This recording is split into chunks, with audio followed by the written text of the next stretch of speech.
Football 101. You got to know that. No. Okay. No. Is DeMario an on or off ball linebacker? He's an on ball.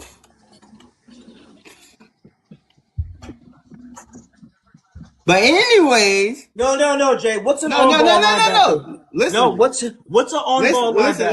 Listen to me. No. He said total tackles 140. Linebacker? Huh? What's an on ball linebacker? I couldn't even tell you. I ain't gonna lie. Exactly. Now at least. Exactly. Did you say Demario Davis is an on ball? Yes, he did. And with that being said, I want you to know this. Please, Bucs Report Aftermath, thank you for watching anyway. You need to subscribe to the YouTube channel, also Spotify and Apple Music. One thing that we want to support, that we want you to know we fully support, is education and studying.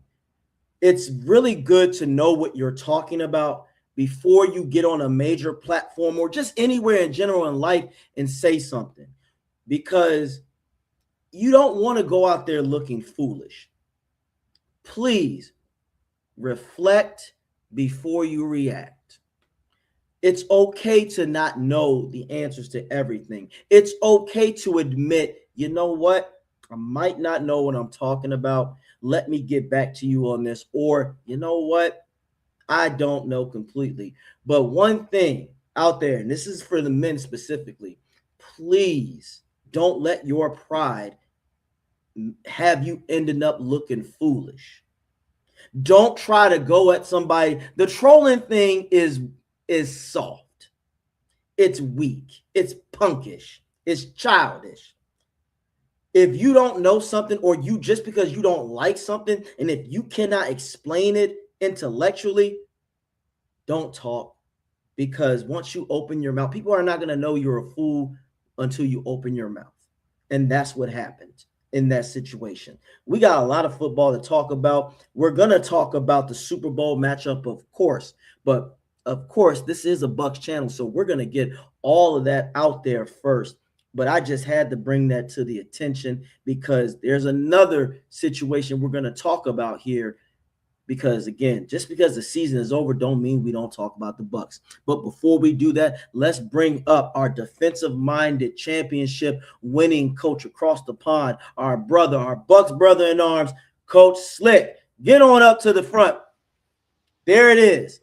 So, far more qualified to speak on the game of football than I am. And I can admit that. Nothing wrong with that. I'm still learning. If I have defensive questions, I'm going to ask my bro here, because you do. Yeah, ask me questions all the time. You draw something up and you say, "How would you defend this?" or "What coverage would work against this?" You always ask me questions. So that's right, because I don't want to look like a jackass. Because again, Bucs Report, we're getting up there. But for people out there, God forbid you get a chance to have a moment on ESPN or some shit like that, and you say crazy things. Now you done blew your chance. You're gonna look like a dumbass. One of the donkeys of the like the silly folks of the week was Slick. A reporter asked Mike Vrabel, "Is this a must-win game?" I kid you not. I rewatched that shit. Vrabel looked at him like, all right. Vrabel basically had to remember, Slick, that he's a coach, not a player. He was like, the fuck? Yes, it's a must-win game. And if you don't know that, or if you felt like, oh, I was flustered, then you move away. Or just ask the same shit over, just in a different way. Somebody else. Yeah, I think that guy caved. Exactly. Yeah, he was finally got that question. The thing is, they put their hands up for those questions, right? They go like this, and they go, "You," and he'll go, "Is this a must-win game?" And you think it's almost as bad as, was it Jenna Lane and the "Are you worried about the weather in Detroit?" And he's like, "They play in a dome." And that's Weather's why, not going to be a fucking factor. and guys, this is why this is an important message, not just in football. Again, we're trying to give you tips in life. You don't always want to stop always trying to be the first to answer.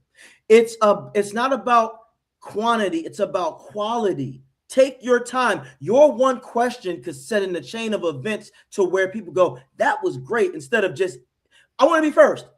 And that's the problem nowadays, Slick. We're going to get on this topic. You've got to have that question in the bank. You've got to have, I would say if you're going into a meeting like that, you want to have at least 3 questions that you can ask, and then follow-up questions within those questions if you need to go into that, right? And I'm not a media darling. I've never done anything like that. But you've got to be ready, because someone could steal your thunder. If someone gets people before you ask, that's why you have to have a few questions written down. Maybe thing you got to do. You kind of got to be prepared that your question is going to be the one that. And then if you don't have a question, what, you're going to ask something stupid like, "Is this a must-win game? Are you worried about the weather?"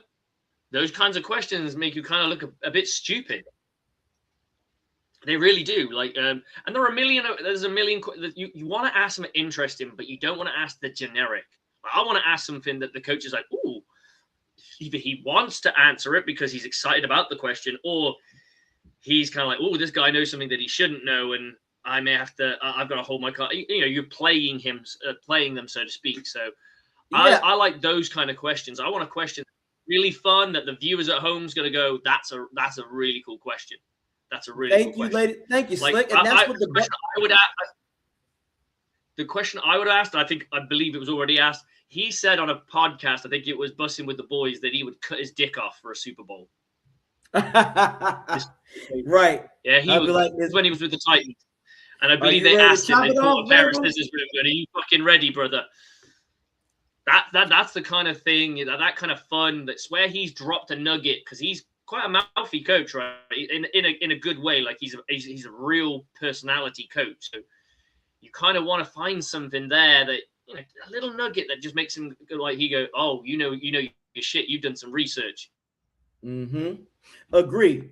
Now, and then let's get at home, because at the end of the day, you're telling a story when you do these interview questions. It's why Jameis Winston was so entertaining in the last year's Super Bowl media row, was because he was just a breath of fresh air, because we haven't had that same mundane, boring.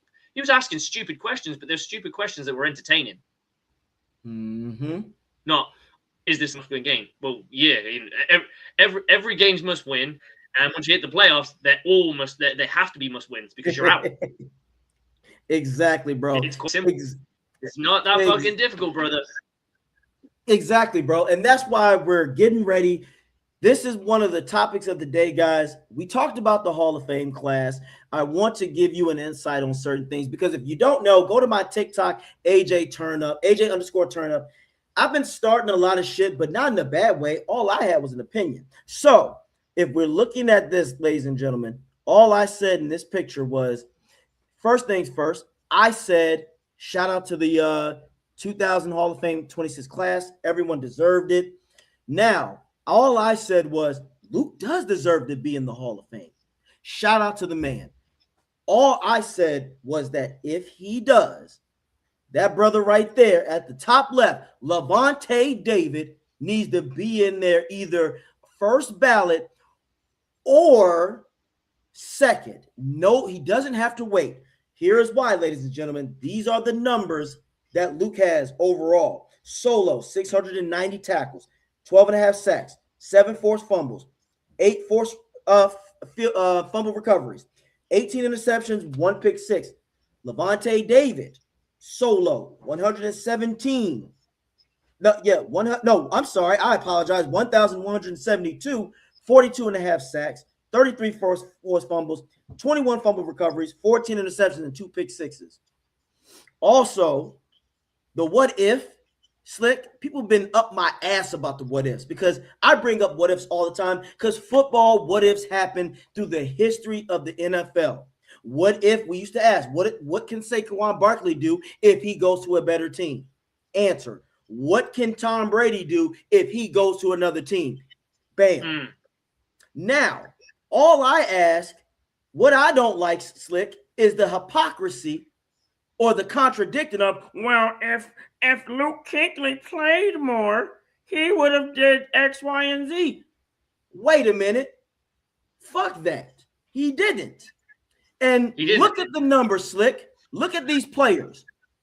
Is Luke Kuechly, and then he was the best of his generation. Motherfucker, he wasn't even better than Patrick Willis right here in their time. Now, Willis was a little older, but Lavonte David and Luke were never that much different. You don't believe me? Let's look at the stats in 2013, ladies and gentlemen. We're going to get there. We're going to get into this, and then I'm going to let Slick cook.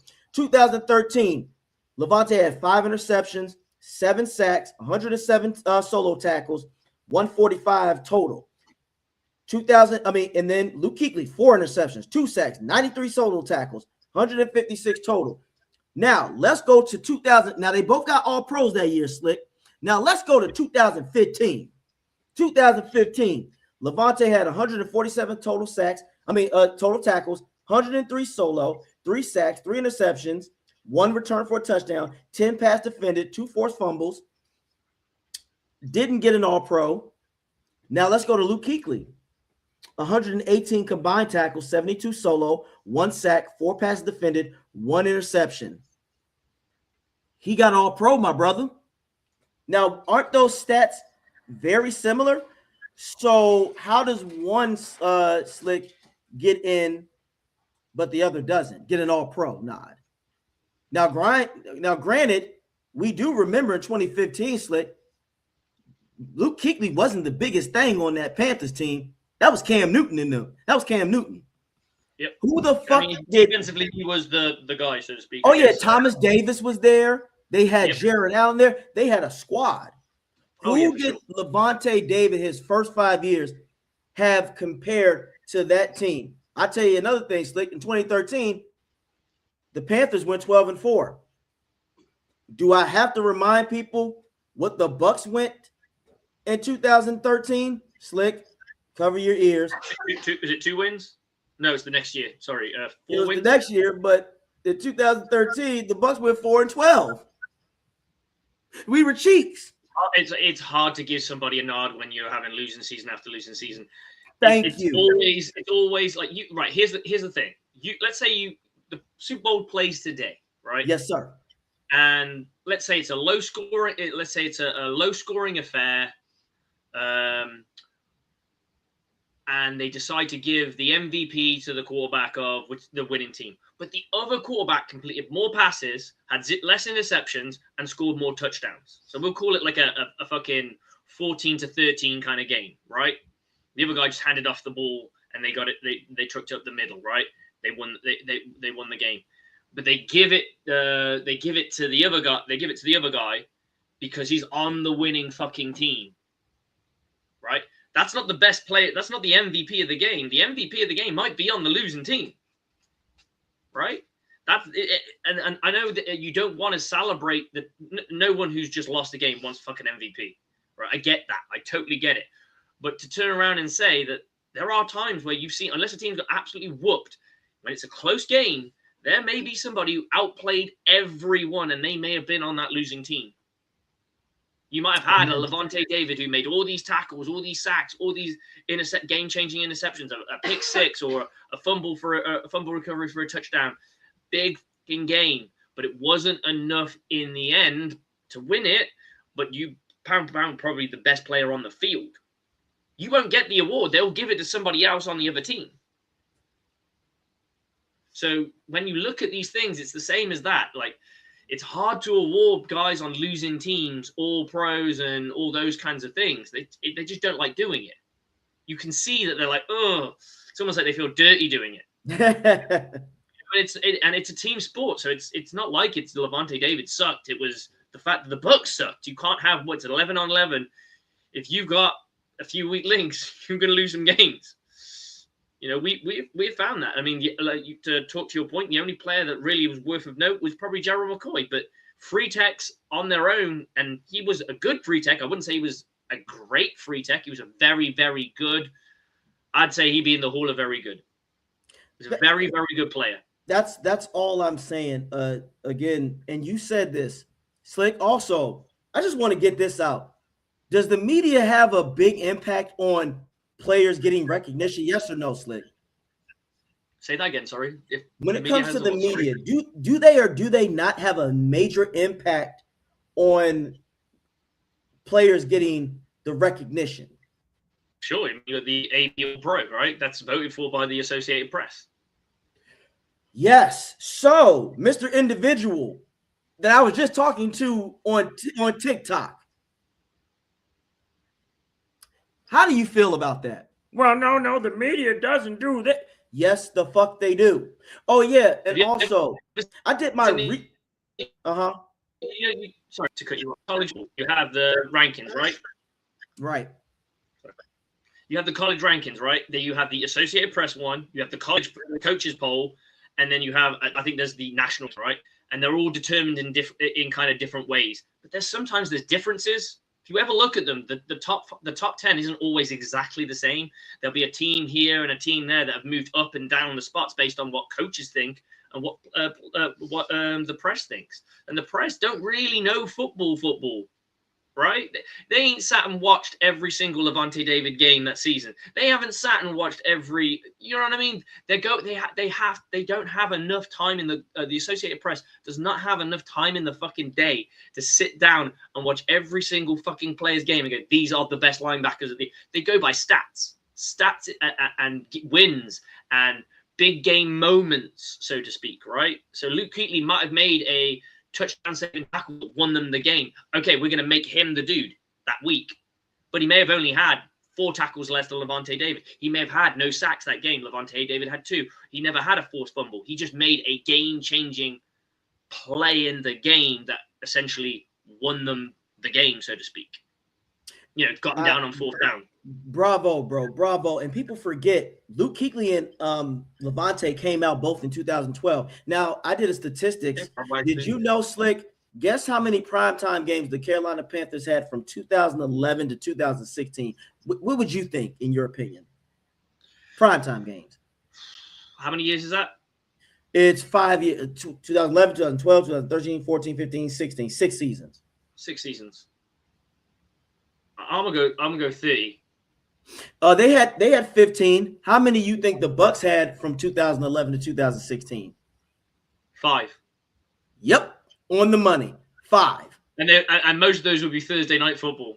Exactly. The of course the infamous belt to ass the Falcons put on us in the 2014 year. Yep, exactly. That's my point. So when did the Bucs get recognition, Slick? When did Levante David finally get the recognition? 2020 when Brady got there? Yeah, everyone would talk about that squad then. Everybody talked about it. So don't tell me. Got his flowers. And that's what we're trying to explain to a lot of you ignorant motherfuckers out there. There's a reason why. Here's another prime example, Slick. T.O. has the numbers second to none. How long did it take him to get in the Hall of Fame? It took him a while. Yeah. That's a first ballot Hall of Fame caliber player. So don't tell us that there's no bias. When people don't fuck with you, again, Luke Kuechly was the golden guy. Well, everybody talked about him. A lot of motherfuckers talk about Levante. Do you realize a lot of players in the league said that Levante was so underrated? And they have similar numbers.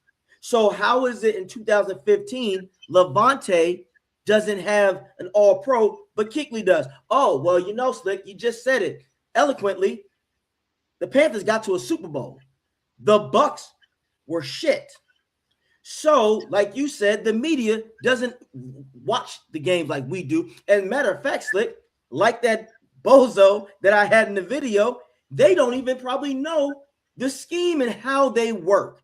If you were to ask them what an off-ball linebacker is, most of them probably wouldn't know. They just go, well, he's a linebacker.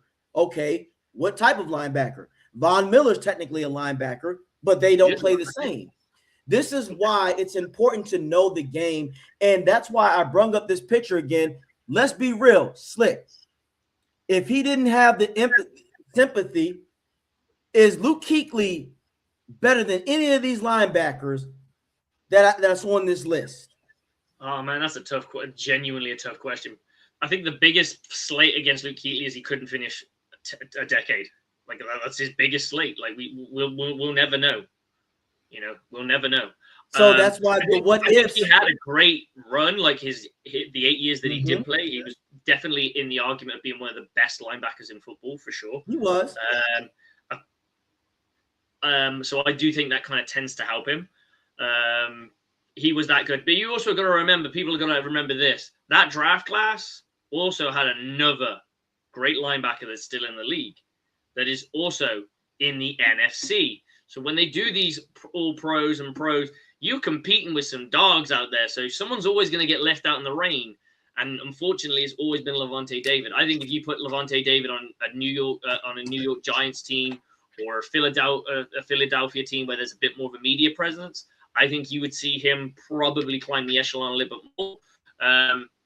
At the end of the day, sticking around in the NFL is a big fucking thing. Because believe you me, anyone turning around, he just, the whole Frank Gore thing, of everyone saying, oh, well, he's not that great because it took him a fucking very long time to hit his targets or what have the targets of what is expected of him, like all his yards. And it took him so long to get that.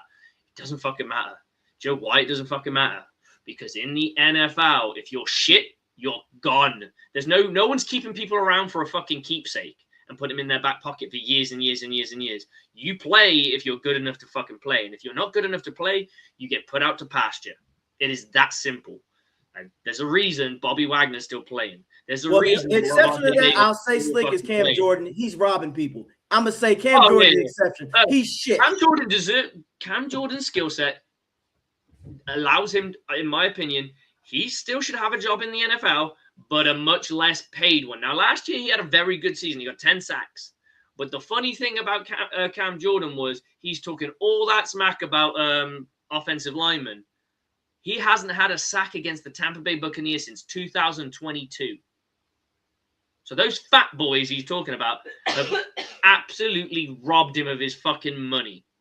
Because he is talking straight bullshit, right? So and I don't know who he was up against in those games where he did get his sacks, because he's had good games. He had good games against the Buccaneers prior to that, right? That 2020 season. He was talking about Donovan Smith. Yeah, Donovan Smith. But he basically said that Tristan Wirfs is just a fat man.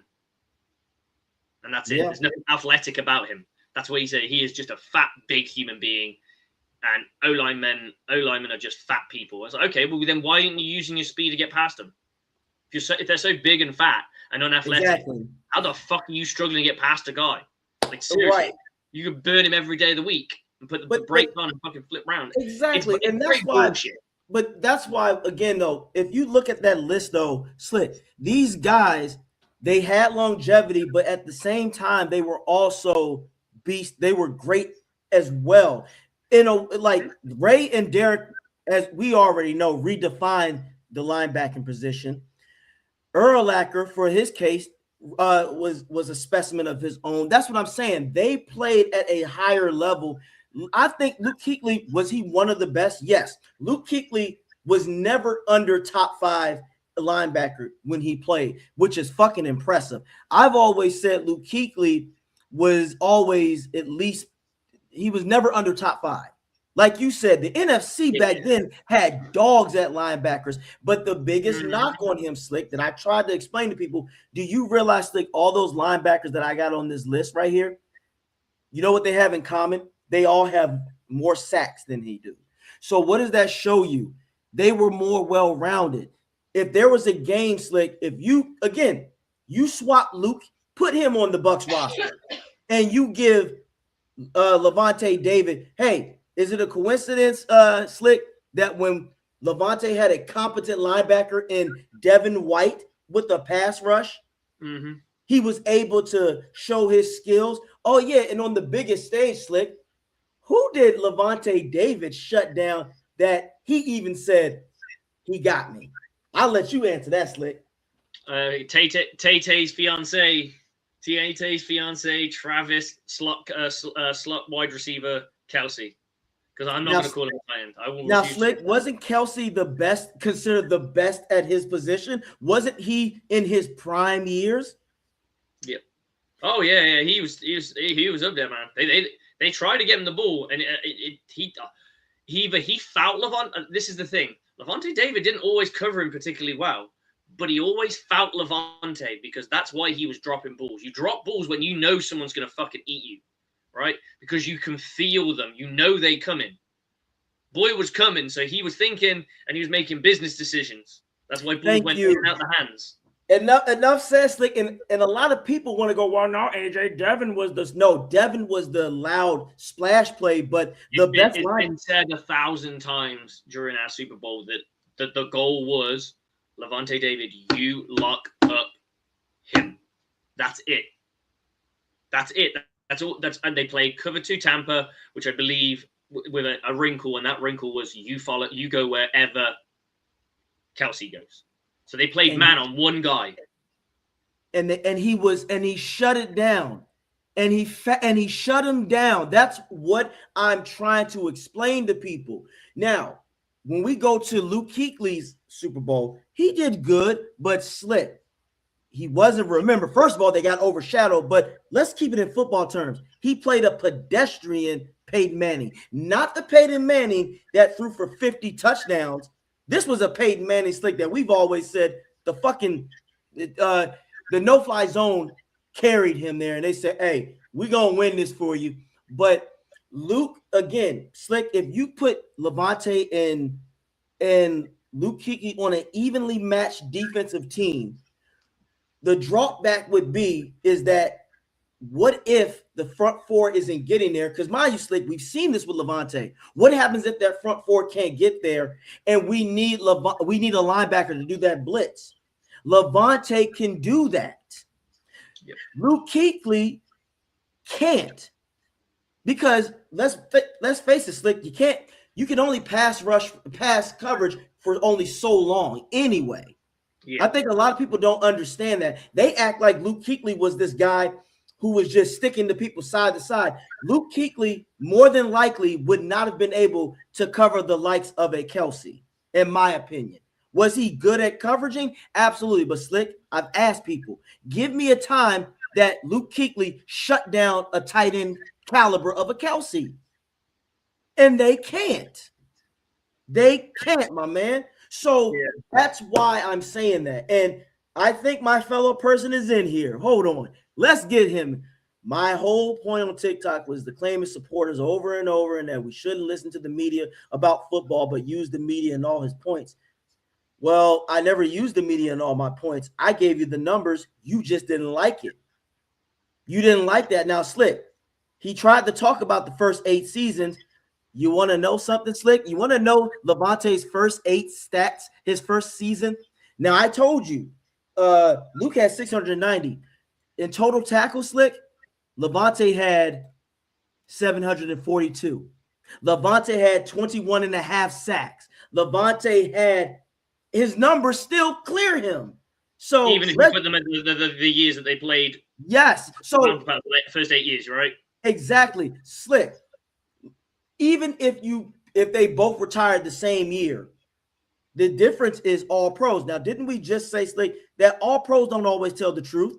How many times, Slick, have we seen fucking players that were supposed to get the accolade, but they didn't? We saw that in Brady in 2021. Over 5,000 yards, 43 touchdowns. He had 12 interceptions. They gave it to Aaron Rodgers because he had 7 interceptions and 31 touchdowns, but they didn't take in the fact that he only had 4,100 yards passing. So, let's go back to Clay Matthews' 2010 season. Clay Matthews was the man. That was Thor. They gave it to Troy Polamalu, Slick. So again, Mr. J, the media does control it. Can you explain? Can you please tell him again, Slick, what does AP stand for in All Pro? Associated Press. Associated Press. You have to. The press gets you in the league. In the this hall. Is what's really weird. So Levante David is, when he got some of his All Pros, he's got, I believe, 3, 4. Yeah. All Pros. No, he has 7. He has 7 All Pros. Okay. Just to reiterate my point though, most players have more Pro Bowls because it's a fan vote / fucking players vote / something else / media vote, right? It is known as that. Mm-hmm. He has less Pro Bowls than All Pros. All Pros is that the media bigwigs got together and went, these are the best players in football, right? That's essentially what it is. Pro Bowls voted for by fans, it's voted by coaches, players, and a bunch of other people, right? So it's not very fair. But usually, if you go and look at most players have more Pro Bowls than they do All Pros, because All Pros is hard to get. They're the hardest one. They're the harder one to get.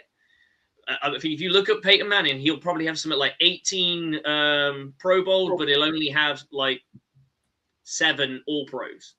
Slick, here's another one. Chris Carter. Isn't Chris Carter one of the greatest wide receivers to ever play the game? Yes, sir. You know how many All Pros he has? 2. On the money again, my man. Thank you.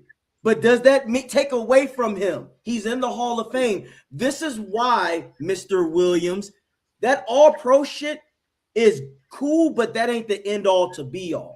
Just like how you're telling me about the blitzing, but what he's not understanding, Slick, what I mean by that doesn't mean that Levante is so much better. No, but if I had to choose, Slick, again, like I said, if they both were on an even team, and let's say the front four is having a bad day and I need somebody to blitz, Luke Kuechly couldn't do that.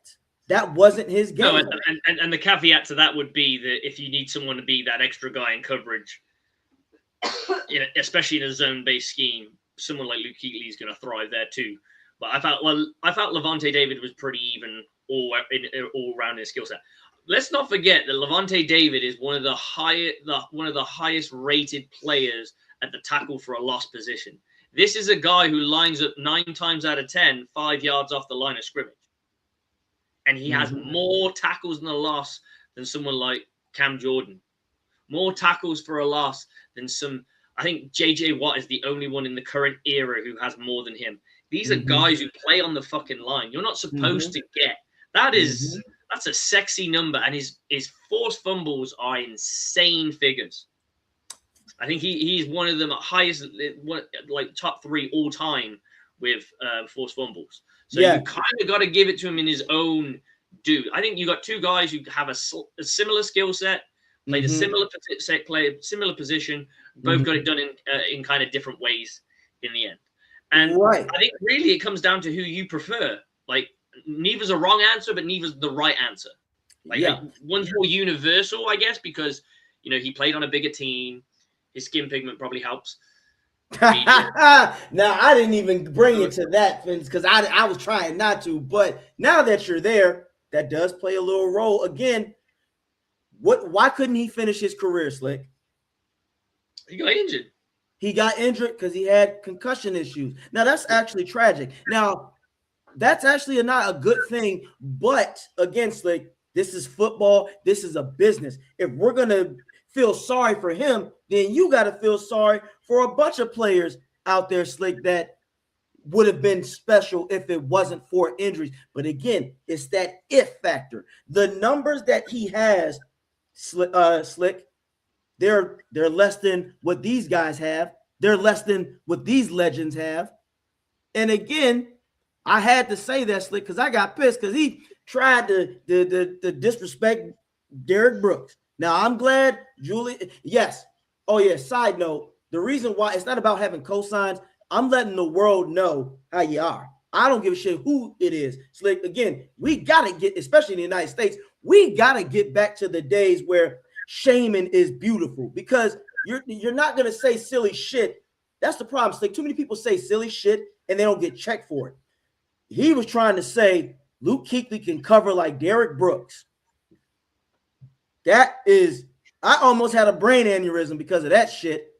You mean the Derrick Brooks who redefined the Tampa 2 defense? I don't give a fuck what nobody says, Slick. I'm watching with my football eyes. Luke Kuechly has never shut down or covered like Derrick fucking Brooks. That's not happening. First of all, Luke Kuechly didn't even have the body frame to do that. People forget what was the knock on Derrick Brooks, Slick, when he got drafted. Too small. Too small. You know how tall fucking Luke Kuechly is? He's a big boy. He's 6'3", and he's a bigger guy. I think that's probably why there's a fair bit of love for him. When you get a big guy that can shift, a lot of people tend to fall in love with that because it is crazy athletic, right? It is crazy athletic, but if I put him in cover 2 to play Tampa 2, I would fry his ass. The first thing I'm doing is like, I need you to run a seam. Or I'd kill him with the crossing routes because he doesn't have as much side-to-side speed as people think because of his frame.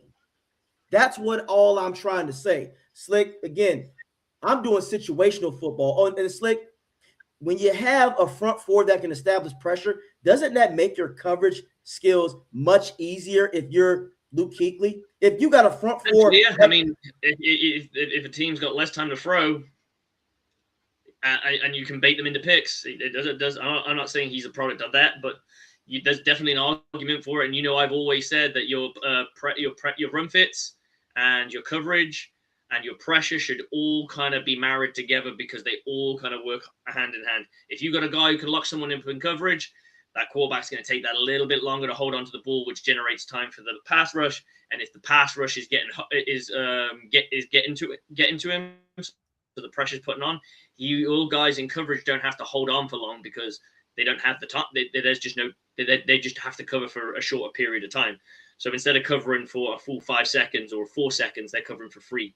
So you end up kind of making the offense one dimension. This is why everyone says pressure's big, right? Pressure's big because you bait. It's beautiful you're saying that. Slick, 2013. Panthers go 12-4. Do you know how many sacks they got that season? I have no idea. 60. You know how many the Bucs got? 20. 35. Remember, okay. Levante had 7 sacks. So that's a nice little a significant chunk of Levante's contribution to 60. That motherfucker Luke Kuechly, that season in 2013, that man had 2 sacks. 2 sacks. So literally, percentage-wise, it ain't even close. So what does that tell you? We're looking at linebackers that do things in a different way, right? And there's nothing wrong with that. Like, I'm happy to give Luke Kuechly his due. I don't personally think he should be first ballot. I think he should be second. No, in my opinion, wasn't first. He wasn't it's not nothing about his skill. I just don't think he played long enough. He didn't play long enough. Okay, that's fair. Like, I got no problem with it. I think you've got to play the 10 years, in my opinion. You got to. That's just me. Yeah, I'm not here to say I'm right. No, you are right, but Slick. That's just my criteria. My criteria is you got to play 10 years to show me you've been. Well, one thing he tried to do, and this is where, again, Slick, we got to be football. You got to use your football logic, not your emotions. Well, if that's the case, Calvin Johnson, first of all, Calvin Johnson was clearly the number one motherfucker of his position. There was nobody better.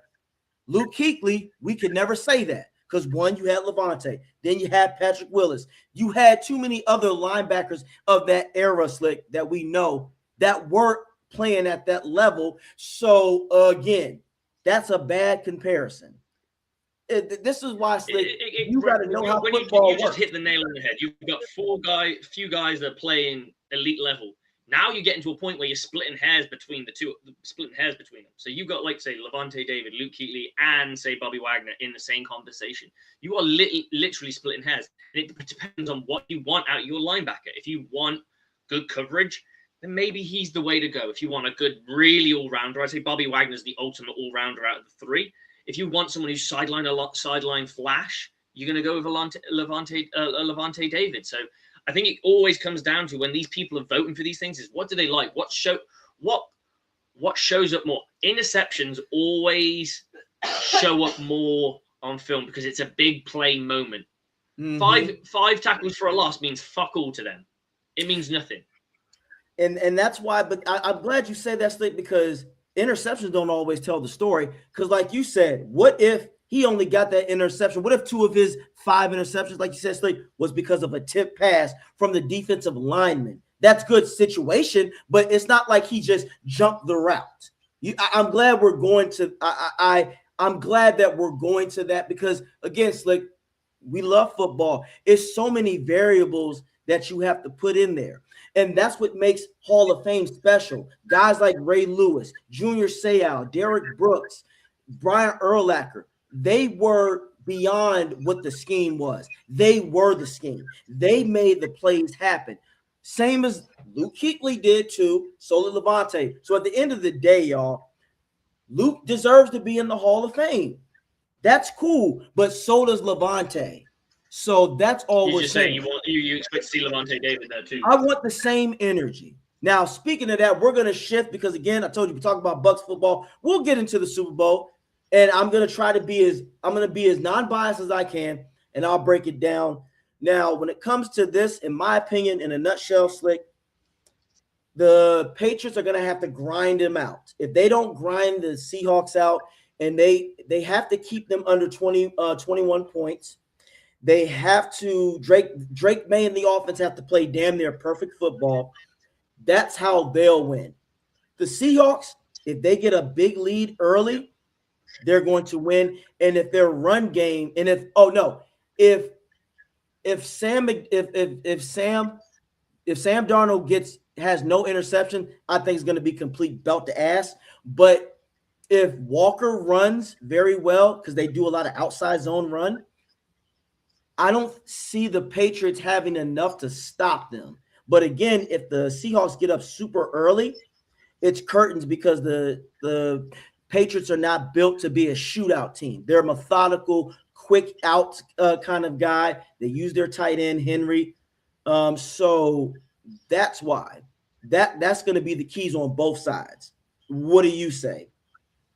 I say you got to really put the pressure on Drake May and basically make him eat it a couple of times, make him think about it.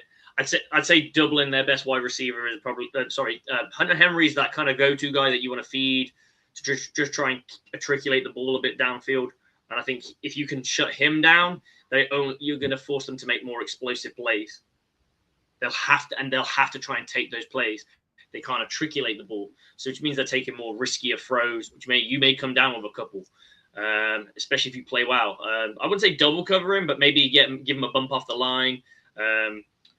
You don't want to be one-dimensional against this team. You definitely have to attack them in different ways, keep them guessing. Don't ever let up on them. So if you're going to send pressure, don't just send the same guy because he's having success. Send someone different occasionally just so they feel it. And this is where if they got a good blitz game, this is what comes in handy. Your guy who's blitzing is getting all the them. Get him to start faking. Get that quarterback seeing ghosts. Get that quarterback thinking he's coming. Sal the blitz and then don't blitz. Then blitz when they don't think you blitzing. That's my keys to the game. Don't let them. I don't think you're right. I think if you can get to a point where you're up against them, I don't think they're that kind of comeback team that's going to really come out of a 14-point deficit so much. I don't think they're built that way yet. I think they're a team that are very good at playing their cards close to their chest and holding on to it and playing those aces right down the end of the game when they need to. They're not a type of team that's going to start throwing out as much as they can at the kitchen sink to try and scrape back into the game. They'll have to if you do that. Yeah. If you keep it close, they'll be in it. I like that. And I want to put on my offensive coordinator thinking cap, Slick, and I want to get your expertise on this because, the Patriots run a 3-4 defense, but their bread and butter in the passing, like in coverage-wise, is zone. Gonzalez is a very great zone coverage corner. I'd move JSN around, but this is me, Slick. You know me, my offensive philosophy. I'm a game of layers. If I see that they're going to give Gonzalez JSN cushion, the first thing I'm doing is changing the play to a hitch or a comeback or a curl until you make him. And I would do the same for Carlton Davis because we know Carlton Davis is man and he's shit against the zone. If they make Carlton Davis play zone, Slick, I'm picking on him first. I'm going to be like, we're going to run you hitches, quick slants at the 0, not the 3, the 0 ASAP. You definitely want to attack him when he's not pressing. Because he's such a good press guy. So I would say you really want to, if you see him backed off, I would play shit underneath so he has to come back bite down on that. And you might be able to get him missed because he's not a finesse guy. But no, he locks you up with he gets hands on you, you've got a bit of a problem. So if they're making him play back off, or I'm going to run stuff that forces him to come down, and then maybe I place him underneath over the top of him. like a nice little corner out. So he's going to play this game, and I'll get that safety to kind of maybe run a deep out. Yeah. Sorry, let the slot run a deep out or the tight end, and then force that safety to really come down. You really want to be noticed. A lot of people don't look at is where the defense has pulled out. Are they in a too high shout? If they're in a too high shout, okay, now you've got to be a bit more careful with those kind of routes. But if they're playing a one high shout and you've got that one single free safety back there, this is the time where you do run something short, keep Colton Davis locked in on that guy, and then you play something that would pull behind Colton Davis that you can complete. Because I'm telling you, you have to be fucking crazy athletic to be in a single high, mono or mono with the quarterback, backpedal, and then come down on an outbreaking route. It's just too much. They're going to complete them. Obviously, you can't live out of those, but that might be that explosive play that you need to push you in a field goal range. Because we know this game will probably be a game that will come down to a point here and a point there. It probably won't be a blowout game. But these are the types of plays, the smart plays that you're going to have to take to win the game. When you see that the safeties, they got single high safety, run something that really cripples that single high safety. Run a concept that stresses that free safety out.